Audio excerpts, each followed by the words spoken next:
ನಮ್ಮ ಮಾನ ಹರಾಜು ಹಾಕ್ತಿವೆ ರಾಷ್ಟ್ರೀಯ ಮಾಧ್ಯಮಗಳು. ವಲಸಿಗರ ಕೂದಲು ಕೊಂಕದ್ರು ಕನ್ನಡಿಗರದ್ದೇ ತಪ್ಪ. ಇದನ್ನು ಸಹಿಸಿಕೊಂಡ್ರೆ ಹಣೆಗಂಟೀತು ಕಳಂಕ. ಇದೇ ಈ ಹೊತ್ತಿನ ವಿಶೇಷ. ಎಚ್ಚರ, ನಾವು ಕನ್ನಡಿಗರು.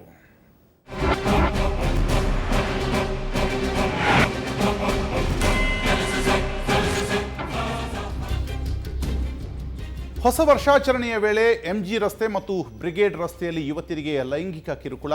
ಕಮ್ಮನಹಳ್ಳಿಯಲ್ಲಿ ನಡು ರಸ್ತೆಯಲ್ಲಿಯೇ ಯುವತಿಯನ್ನ ತಬ್ಬಿ ಎಳೆದಾಡಿದ್ದು. ವಯಾಲಿಕಾವಲ್ ಸ್ಟೇಷನ್ ಲಿಮಿಟ್ನಲ್ಲಿ ಹುಡುಗಿಯರ ಮೈ ಮುಟ್ಟಲು ಯತ್ನಿಸಿದ ಕೀಚಕ. ಈ ಎಲ್ಲ ಪ್ರಕರಣಗಳಿಂದ ಬೆಂಗಳೂರಿನ ಮಾನ ಮರ್ಯಾದೆ ರಾಷ್ಟ್ರೀಯ ಮತ್ತು ಅಂತಾರಾಷ್ಟ್ರೀಯ ಮಟ್ಟದಲ್ಲಿ ಹರಾಜಾಗಿತ್ತು. ಇದೀಗ ಮತ್ತೊಮ್ಮೆ ಸಿಲಿಕಾನ್ ಸಿಟಿಗೆ ಕಪ್ಪು ಚುಕ್ಕೆ ಬಂದಿದೆ. ಅದು ಫ್ರೆಂಚ್ ಡಿಸ್ಕೋ ಜಾಕಿ ವಿಚಾರದಲ್ಲಿ. ಬೆಂಗಳೂರಿನ ಸರಣಿ ಲೈಂಗಿಕ ಕಿರುಕುಳದ ಪರಿಣಾಮ ದೊಡ್ಡ ಪೆಟ್ಟು ಬಿದ್ದಿದೆ. ಅಂತಾರಾಷ್ಟ್ರೀಯ ಖ್ಯಾತಿಯ ಡಿಜೆ ಡೇವಿಡ್ ಗೆಟಾ ಯಲಹಂಕದ ಸಮೀಪದ ರಾಜಾನುಕುಂಟೆಯಲ್ಲಿ ನಡೆಸಿಕೊಡಬೇಕಾಗಿದ್ದ ಬೆಂಗಳೂರು ಕಾನ್ಸರ್ಟ್ ಕ್ಯಾನ್ಸಲ್ ಆಗಿದೆ.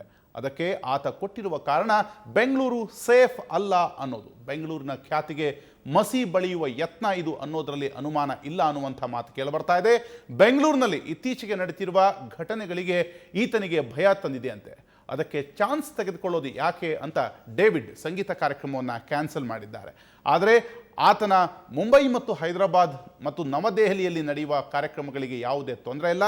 ಹಾಗಾಗಿ ಅಲ್ಲಿ ಫಿಕ್ಸ್ ಆಗಿದ್ದ ಕಾರ್ಯಕ್ರಮಗಳು ರದ್ದು ಮಾಡಿಲ್ಲ. ಇನ್ನೊಂದು ಕಡೆ ಡಿಸ್ಕೋ ಜಾಕಿ ಹೇಳಿರುವಂತಹ ಕ್ಯಾನ್ಸಲ್ ವಿಚಾರವಾಗಿ ಬೆಂಗಳೂರಿನ ಪೊಲೀಸರು ಸ್ಪಷ್ಟನೆಯನ್ನು ಕೊಟ್ಟಿದ್ದಾರೆ. ಬೆಂಗಳೂರು ಗ್ರಾಮಾಂತರ ಹಲವು ಕಡೆ ಎಪಿಎಂಸಿ ಚುನಾವಣೆ ಇದೆ.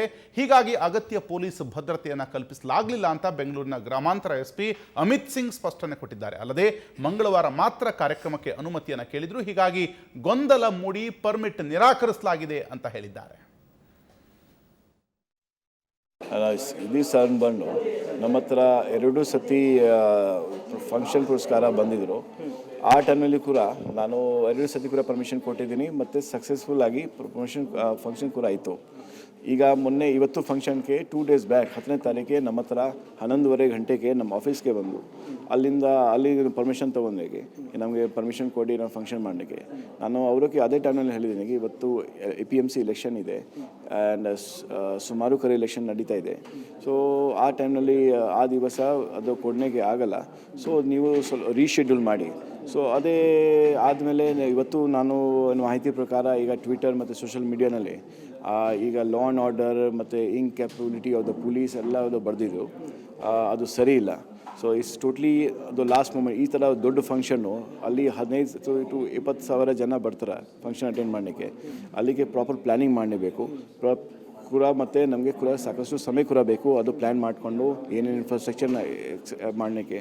ಸೊ ಅದು ಕೊಟ್ಟಿಲ್ಲ. ಲಾಸ್ಟ್ ಮೂಮೆಂಟ್ ಬಂದಾಗ ಪರ್ಮಿಷನ್ ಕೇಳಿದ್ರು. That to we are ready but APMC ಎಲೆಕ್ಷನ್ದರಿಂದ ಕೊನೆಗೆ ಎಸ್, ಈ ಕಾರಣದಿಂದಾಗಿ ನಾವು ಪರ್ಮಿಷನ್ ನಿರಾಕರಿಸಿದ್ದೇವೆ ಅನ್ನುವಂಥ ಮಾತನ್ನು SP ಹೇಳ್ತಿದ್ದಾರೆ. ಈ ಸಂಬಂಧವಾಗಿ ಚರ್ಚೆ ಮಾಡೋದಕ್ಕೆ ನಿಜಕ್ಕೂ ಬೆಂಗಳೂರಿಗೆ ಈ ರೀತಿಯ ಕಳಂಕ ಬರೋದನ್ನು ತಪ್ಪಿಸಬೇಕಾದಂಥ ಸ್ಥಿತಿ ಇವತ್ತು ನಿರ್ಮಾಣವಾಗಿದೆಯಾ, ಅಥವಾ ಈ ಕಾರಣವನ್ನೇ ಇಟ್ಟುಕೊಂಡು ಅಂತಾರಾಷ್ಟ್ರೀಯ ಮಟ್ಟದಲ್ಲಿ ಈ ಹಿಂದೆ ಎಷ್ಟೋ ಬಾರಿ ಇಲ್ಲಿ ಪರ್ಫಾರ್ಮ್ ಮಾಡಿದ್ರೂ ಕೂಡ ಇಂತಹ ಖ್ಯಾತನಾಮಧೇಯರು ಅಥವಾ ಇಂಥ ಆರ್ಗನೈಸರ್ಸ್ ಬೆಂಗಳೂರನ್ನು ಟಾರ್ಗೆಟ್ ಮಾಡ್ತಿರೋದು ಸರಿಯಾ ಅನ್ನುವಂಥದ್ದೇ ಈ ಹೊತ್ತಿನ ಚರ್ಚೆಗೆ ನಮ್ಮೊಂದಿಗಿದ್ದಾರೆ ಕನ್ನಡ ಗೊತ್ತಿಲ್ಲದವರಿಗೆ ಕನ್ನಡವನ್ನು ಕಲಿಸುವ ಕಾಯಕದಲ್ಲಿ ತೊಡಗಿಸಿಕೊಂಡಿರುವಂತಹ ಅನೂಪ್ ಮಯ್ಯ ನಮ್ಮ ಜೊತಿದ್ದಾರೆ. ಅನೂಪ್, ನಮಸ್ಕಾರ, ಕಾರ್ಯಕ್ರಮಕ್ಕೆ ತಮಗೆ ಸ್ವಾಗತ.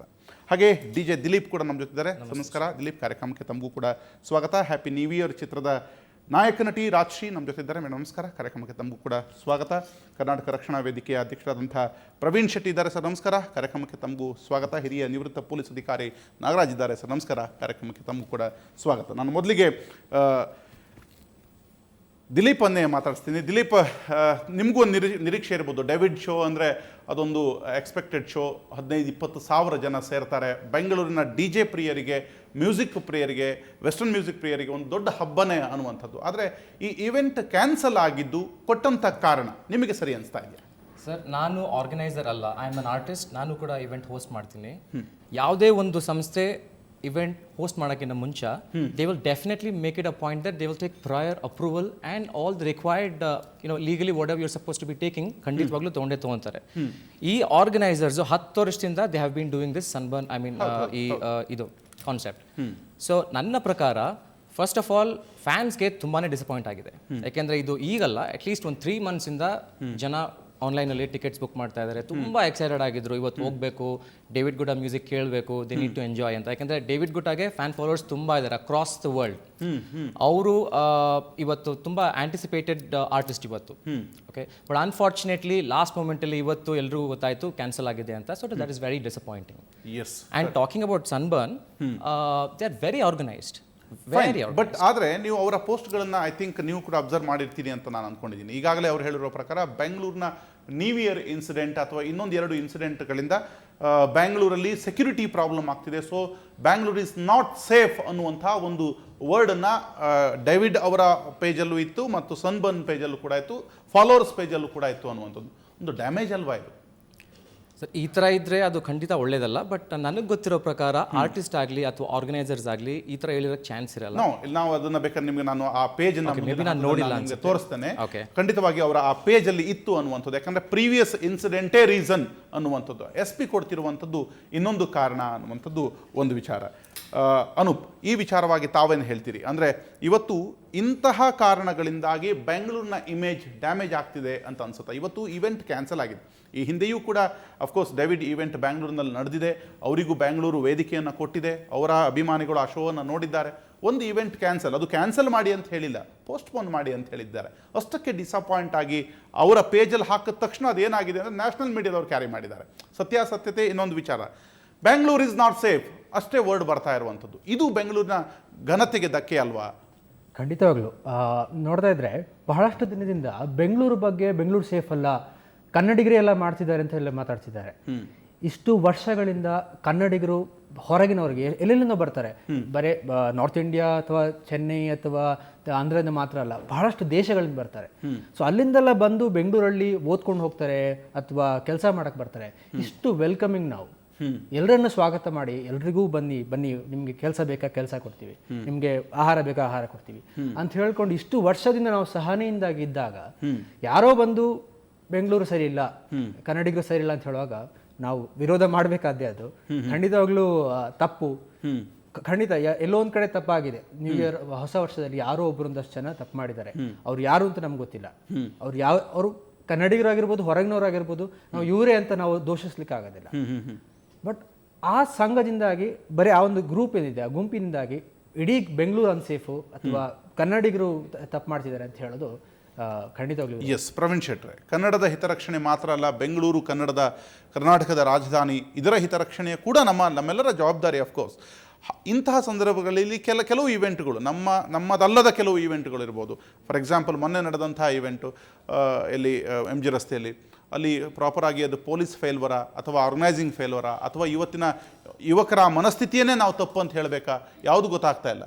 ಈ ಇನ್ಸಿಡೆಂಟ್ನ ತಾವು ಹೇಗೆ ಸ್ವೀಕರಿಸ್ತೀರಿ? ಇವತ್ತು ಬೆಂಗಳೂರು ನಗರ ಸೇಫ್ ಅಲ್ಲ ಅನ್ನುವಂಥ ಮಾತನ್ನು ಹೇಳ್ತಾ ಇದ್ದೀರಾ. ಬೆಂಗಳೂರು ನಗರದಲ್ಲಿ ಕನ್ನಡಿಗರು ಇವತ್ತು ಸೇಫ್ ಆಗಿರೋದು ಕಷ್ಟ ಆಗ್ತಾ ಇದೆ. ಕನ್ನಡಿಗರಿಗೆ ಕಷ್ಟ ಆಗ್ತಾ ಇದೆ.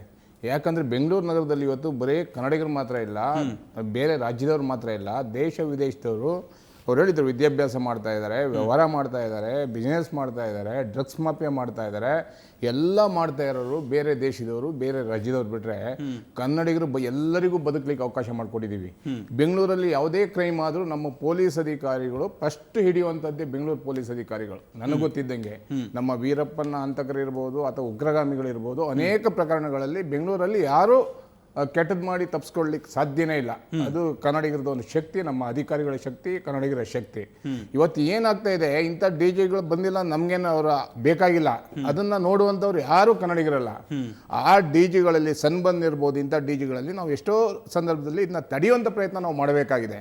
ಅಲ್ಲಿ ಏನೇನು ನಡೀತಾ ಇದೆ, ಡ್ರಗ್ಸ್ ಮಾಫಿಯಾ, ಆಮೇಲೆ ಮದ್ಯಪಾನ, ಅವ್ರ ಮೇಲೆ ಅವ್ರಿಗೆ ಪ್ರಜ್ಞೆ ಇರಲ್ಲ, ಅವ್ರ ಬಟ್ಟೆಗಳೇ ಇರಲ್ಲ ಮೈ ಮೇಲೆ. ಅದು ಕನ್ನಡಿಗರ ಸಂಸ್ಕೃತಿ ಅಲ್ಲ, ಅದರ ಸಂಸ್ಕೃತಿ ನಮ್ದಲ್ಲ ಅದು. ಇವತ್ತು ಏನಾದರೂ ವಿದೇಶದವರಿಗೆ ಏನೇ ತೊಂದರೆ ಆಗಿಲ್ಲ, ಇವತ್ತು ನೈಜೀರಿಯಾ ಪ್ರಜೆಗಳು ಇಲ್ಲಿ ಬೆಂಗಳೂರಲ್ಲಿ ಏನೇನು ಅನಾಹುತ ಮಾಡಿದ್ದಾರೆ ಅಂತ ನೀವು ಪಟ್ಟಿ ಹಾಕೊಂಡು ಬಂದ್ರೆ, ಪೊಲೀಸ್ ಅಧಿಕಾರಿಗಳನ್ನ ಬಿಟ್ಟಿಲ್ಲ, ಕನ್ನಡಿಗರ ಮೇಲೆ ಗಾಡಿಗಳನ್ನ ಹಾರಿಸೋ ಪ್ರಯತ್ನ ಮಾಡಿದ್ದಾರೆ, ಡ್ರಗ್ಸ್ ಮಾಫಿಯಾ ಮಾಡಿದ್ದಾರೆ, ಹೊಟ್ಟೆ ಒಳಗಡೆ ಡ್ರಗ್ಸ್ ಅನ್ನ ತರುವಂತ ಕೆಲಸ ಮಾಡಿದ್ದಾರೆ.